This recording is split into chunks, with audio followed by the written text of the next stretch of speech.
नाज़रीन ताकि ॿुधाईंदा हलूं त काछी ऐं खीरतर कंधीअ जे मशहूर औलिया जिन्हनि जे बादशाह गाजी शाह अलमैरूफ गंज बख्श जो सालियानो 3 ॾींहनि वारो मेलो पुॼाणी ते पहुतो। मेले में सिंध बलोचिस्तान समेत मुल्क जे कुंड कुर्छ मां अक़ीदतमंद मेले में पहुता, जिन जे बादशाह पीर गाजी शाह जी दरगाह ते वॾे अंग में खथी वारनि फ़क़ीरनि साज़ सामान सां खेमा खोड़े पीर गाजी शाह जे पिण में खथीवाल फ़क़ीरनि पारां जिन कढण वारो अमल जारी। 3 ॾींहनि खां जारी सरोज़न ते औरतुनि तोड़े मर्दनि पारां खथी वारनि फ़क़ीरनि जी सरंदीअ ते कंध धूणण वारो अमल जारी आहे। हर पासे अल्लाह तो आहर जूं सदाऊं जारी।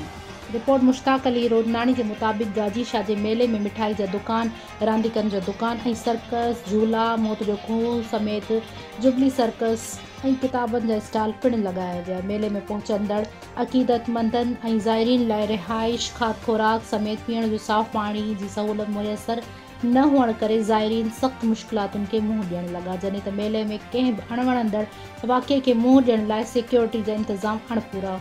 जॾहिं मेले में SOPs वारे अमल जो कंहिं बि नोटिस न वरितो, ज़ाइरीन बिना मास्क जे मेलो घुमण लॻा आहिनि।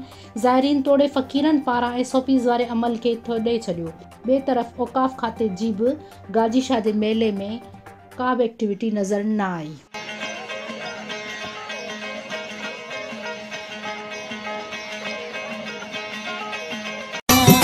मेलो घुमूं गाजी शाह ते हलूं गॾु गाऊं घुरूं जिन बशर